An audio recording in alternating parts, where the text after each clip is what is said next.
Hello. आज आपण आपल्या graphic design complete master class मधला कॅनव्हाचा एपिसोड सुरू करणार आहोत. कॅनव्हा बद्दल तुम्हाला थोडीफार माहिती असेलच, पण आज आपण कॅनव्हा बद्दल फक्त बोलायचं नाहीये, तर स्टेप बाय स्टेप कॅनव्हा कसं वापरायचं, कसं सुरू करायचं, सगळ्या गोष्टी इन डिटेल बघणार आहोत. गोष्ट नंबर 1, कॅनव्हा अकाउंट कसं बनवायचं. सगळ्यात आधी आपल्याला कॅनव्हा मध्ये अकाउंट तयार करायचं आहे. कॅनव्हा तुम्ही मोबाईलवर ऍप मधून पण वापरू शकता किंवा कम्प्युटर मधून ॲज अ वेबसाईट सुद्धा वापरू शकता. कॅनव्हा ओपन केल्यानंतर तुम्हाला लॉग इन किंवा साइन अपचं ऑप्शन दिसेल. तुम्ही तुमच्या अकाउंट किंवा उपलब्ध असलेल्या लॉग इन ऑप्शन वरून अकाउंट तयार करायचं आहे. आता इथे एक खूप महत्वाची गोष्ट, जर तुम्ही कॅनव्हा फक्त एखादी दुसरी पोस्ट बनवण्यासाठी वापरणार असाल तरी चालेल, पण जर तुम्हाला ग्राफिक डिझाईन शिकायचं असेल, फ्रीलान्सिंग करायचं असेल किंवा भविष्यात क्लायंट साठी काम करायचं असेल, तर सुरुवातीपासून तुमचं कॅनव्हा अकाउंट व्यवस्थित ठेवा. कारण पुढे तुम्ही 1-2 डिझाईन नाही तर भरपूर हजारो डिझाईन बनवणार असणार आहे. इंस्टाग्राम पोस्ट असतील, स्टोरीज असतील, युट्यूब थंबनेल असतील, क्लायंटचे डिझाईन असतील, तुमचं पोर्टफोलिओ असेल. म्हणून सुरुवातीपासूनच ऑर्गनायझेशनची सवय लावा. अकाउंट तयार झालं की आता आपण कॅनव्हाच्या डॅशबोर्ड वरती येऊ आणि आता दुसरी गोष्ट समजून घेऊया. गोष्ट नंबर 2, कॅनव्हाचा डॅशबोर्ड. कॅनव्हा उघडल्यानंतर जे पहिलं मेन पेज आपल्याला दिसतं त्याला आपण डॅशबोर्ड असं म्हणू शकतो.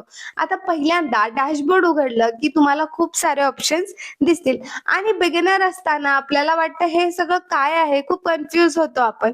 पण खरं सांगायचं तर सुरुवातीला तुम्हाला प्रत्येक ऑप्शन माहिती असण्याची खरं तर गरजच नाहीये. तुम्हाला फक्त हे समजून घ्यायचं आहे की नवीन डिझाईन कुठून सुरू करायचा, टेम्पलेट कुठे शोधायचे आणि आधी केलेली डिझाईन कुठं पाहायची. समजा मी आज इंस्टाग्राम पोस्ट बनवणार आहे, तर मला न्यू डिझाईन किंवा क्रिएट डिझाईन कडे जायचं आहे. मला युट्यूब थंबनेल बनवायचं असेल तर मी त्याचा फॉर्मॅट निवडू शकते. मला प्रेझेंटेशन बनवायचं असेल तर त्यासाठी वेगळा फॉर्मॅट निवडू शकते. म्हणजे कॅनव्हा मध्ये काम सुरू करण्यासाठी पहिली मोठी स्टेप आहे की मला नेमकं काय बनवायचंय हा प्रश्न स्वतःला सविस्तर विचारा. Instagram post, story, reel cover, YouTube thumbnail, poster, presentation हे ठरलं की पुढचं तुमचं कुठलंही काम सोपं होणार आहे. आणि आता आपण कॅनव्हा मधल्या सगळ्यात उपयोगी गोष्टींकडे एकीकडे जाऊया, ज्याचं नाव आहे टेम्पलेट. गोष्ट नंबर 3, टेम्पलेट्स कसे वापरायचे. आता समजा तुम्हाला इंस्टाग्राम साठी एक सुंदर पोस्ट बनवायची आहे. तुम्ही ग्राफिक डिझायनर नाही, तुम्हाला लेआउट माहिती नाहीये, टेक्स्ट कुठे ठेवायचं हे पण माहिती नाहीये, कलर कॉम्बिनेशन काय ठेवायचं हे माहिती नाही, तर तुम्ही काय करणार. इथं कॅनव्हाचे टेम्पलेट्स तुम्हाला तुमच्या मदतीला येणार आहेत. टेम्पलेट म्हणजे आधीपासून तयार केलेला डिझाईन. समजा मला बुटीक साठी पोस्ट बनवायची आहे. मी कॅनव्हा मध्ये फॅशन किंवा बुटीक पोस्ट सर्च करू शकते. माझ्या समोर वेगळे वेगळे टेम्पलेट्स येतील. आता मला जो डिझाईन आवडतो तो मी निवडू शकते. पण इथे एक गोष्ट लक्षात ठेवा, टेम्पलेट निवडल्यानंतर त्यातली माहिती तशीच ठेवायची नाही. समजा टेम्पलेट मध्ये लिहिलंय समर कलेक्शन, पण माझ्या बुटीक मध्ये नवीन साडी कलेक्शन आहे, तर मी तो टेक्स्ट बदलणार. टेम्पलेट मधला फोटो काढून माझा प्रॉडक्ट फोटो टाकणार. कलर माझ्या ब्रँड प्रमाणे बदलणार आणि माझी स्वतःची माहिती टाकणार. म्हणजे टेम्पलेट हा फायनल डिझाईन नाही, तो तुमच्यासाठी एक स्टार्टिंग पॉइंट आहे. आणि ही गोष्ट विशेषतः बिगिनर साठी खूप महत्वाची आहे. सुरुवातीला ब्लँक पेज समोर आपल्याला काय डिझाईन करायची हे आपल्याला कळतच नाही, पण टेम्पलेट समोर आला की आपल्याला डिझाईन कसं तयार करायचं एक आयडिया येऊन जाते. म्हणून सुरुवातीला टेम्पलेट वापरा, पण जसं जसं तुमचा डिझाईन सेन्स वाढेल तसं तसं स्वतःचे डिझाईन तयार करण्याचा प्रयत्न करा.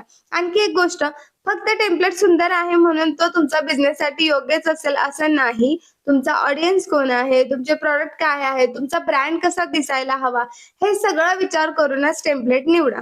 आता समजा मला टेम्पलेट वापरायचं नाहीये, मला स्वतःपासून डिझाईन बनवायचं आहे, तर आता आपली पुढची गोष्ट खूप महत्वाची आहे, ती म्हणजे गोष्ट number 4, custom design, custom size. Custom size म्हणजे काय. कॅनव्हा मध्ये डिझाईन बनवताना एक गोष्ट तुम्ही नेहमी लक्षात ठेवायची, मी हे डिझाईन कुठे वापरणार आहे. कारण प्रत्येक डिझाईनचा साईज सारखा नसतो.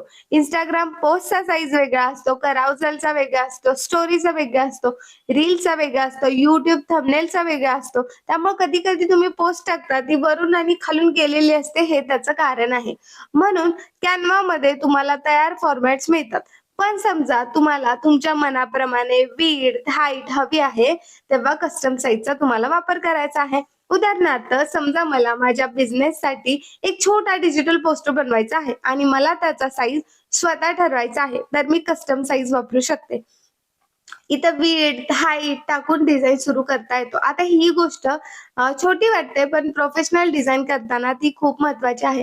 कारण जर तुम्ही चुकीच्या साईजमध्ये डिझाइन बनवलं, तर नंतर ते दुसऱ्या प्लॅटफॉर्मवर वापरताना प्रॉब्लेम येऊ शकतो.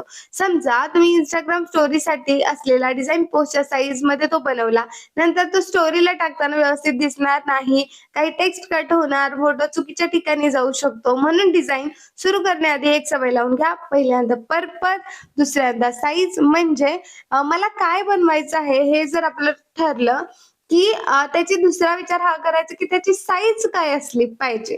तर हे 2 प्रश्न अगोदर विचारायचे. सो आपल्याला भरपूर सारी क्लॅरिटी डिझाइन बाबतची येऊन जाते. आता आपण डिझाइनचा साईज ठरवला, ब्लँक पेज तयार झाला. आता खरी डिझाइन सुरू होते आणि त्यासाठी आपली 5वी गोष्ट आहे. गोष्ट नंबर 5 कलर, फॉन्ट्स आणि टेक्स्ट एडिटिंग. आता कॅनव्हामध्ये आपण टेक्स्ट टाकूया. समजा मला एक Instagram पोस्ट बनवायची आहे. माझ्या पोस्टवर लिहायचं आहे ग्राफिक डिझाइन कोर्स. आता हा टेक्स्ट टाकल्यानंतर माझं काम नाही. कारण डिझाइनमध्ये टेक्स्ट कसा दिसतो हे खूप महत्वाचं आहे. सगळ्यात आधी फॉन्ट. कॅनव्हामध्ये वेगवेगळे फॉन्ट्स मिळतात. काही फॉन्ट सिंपल असतात, तर काही फॉन्ट प्रोफेशनल असतात. काही फनी पण असतात, काही एलिगंट असतात, काही असे फूडमध्ये वगैरे वापरतात असे वेगळेही असतात. काही हँड रिटन स्टाईलचे असतात. पण इथं खूप एक महत्वाचा रूल आहे, तो म्हणजे फक्त फॉन्ट सुंदर दिसतो म्हणून तो घ्यायचा का? तर नाही. तो तुमच्या डिझाइनला सूट होतोय का ते बघणं पण तितकंच गरजेचं आहे.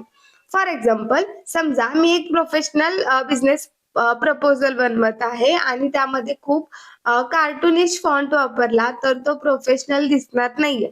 पण समजा मी मुलांसाठी बर्थडे इन्व्हिटेशन कार्ड बनवते आणि तिथं मी फनी एलिमेंट ऍड करून फनी फॉन्ट वापरला तर तो तिथं परफेक्टली सूट होऊ शकतो. गोष्ट नंबर 6 एलिमेंट्स म्हणजे काय? आता कॅनव्हामध्ये डिझाइन तयार करताना तुम्हाला फक्त टेक्स्ट आणि फोटो वापरायचा नसतो.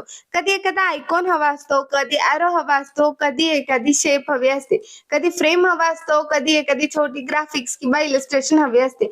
आणि यासाठी कॅनव्हामध्ये एक खूप उपयोगी सेक्शन आहे, त्याचं नाव आहे एलिमेंट्स.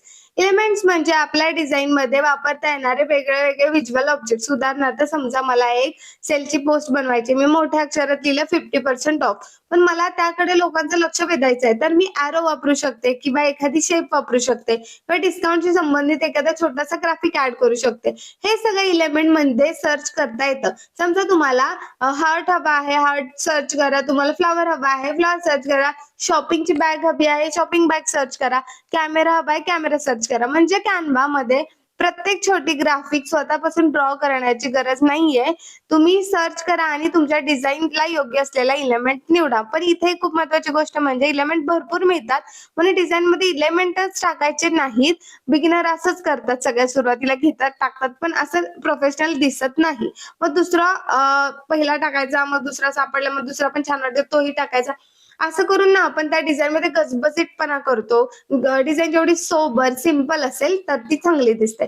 एलिमेंट्स वापरताना स्वतःला एक प्रश्न विचारा, हा एलिमेंट माझ्या डिझाईनला काही मदत करतोय का? जर उत्तर हो असेल तर वापरा, नाही असेल तर काढून टाका.